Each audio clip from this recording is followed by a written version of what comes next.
do you think the recent disruptions have shown us what's needed in the future? The last couple of years have really led to a number of initiatives across industry to, one, improve the supply chain resilience, and secondly, improve sustainability outcomes. So these are drivers that were always there, but they've absolutely escalated in importance over the last couple of years.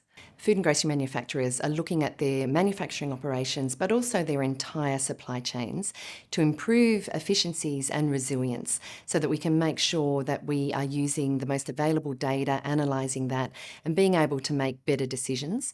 Also looking at how we can move from just-in-time business models to just-in-case business models. And that means that we've got some extra resilience and capacity built into the system to be able to withstand some of the disruptions rather than operating just on this very lean basis, which can expose some gaps when we have some supply challenges. Every supply chain strategy needs a serious and sophisticated sustainability component, and that takes every part of the strategy and the chain, whether it's processing, whether it's distribution, whether it's the investment side, whether it's scope 3 and taking in all stakeholder input. You need to look at all of these and build them in. The industry is capable of doing this, but needs to take it seriously. We've got detailed plans by each segment in the value chain, from where we buy to how we move to how we sell, and each of them have detailed plans that allow us to improve methodically in sustainability.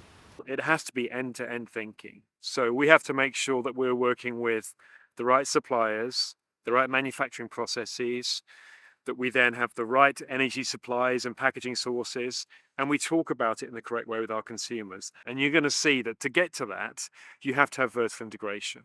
You have to make sure that the linkages are stronger than ever before, and you don't try and have isolated incidents of goodness. You try and connect things together. Supply chain is critical to our net zero targets, our climate targets, and all of our sustainability targets overall, really.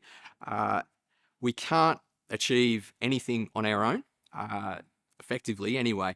So what we're aiming to do is partner with our key strategic carbon suppliers and key strategic overall suppliers to ensure that we meet all of our targets and help them in their journey and meeting their targets as well. What sort of investment is necessary to grow the industry? There's a really critical imperative to invest more in digital technologies that are going to improve supply chain resilience and also make sure that we've got the most efficient and competitive manufacturing in Australia.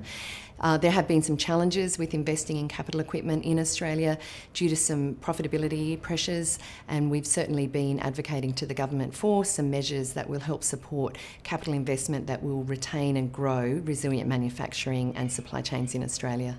Investment today is critical, and if you as a business leader need to ensure you're going to have strong footing for the future, now is the time you have to invest. Supply chains have evolved to the point now where they're no longer just a poor cousin of the business. They are now a strategic enabler.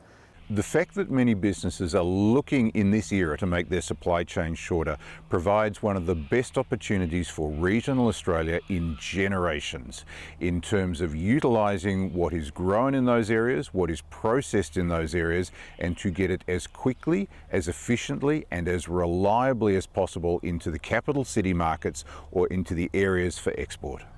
It's wonderful to see a light shone on manufacturing and the important role that it plays in Australia's economy. There are not only direct benefits in terms of employment and output, but there's a lot of spin-off associated with the sector, both in terms of sourcing ingredients and as well as the supply chain multiplier effect. Now, we want to really leverage and grow the sector in Australia, but that does mean that we can't be complacent. We need a strategic focus on food and grocery manufacturing.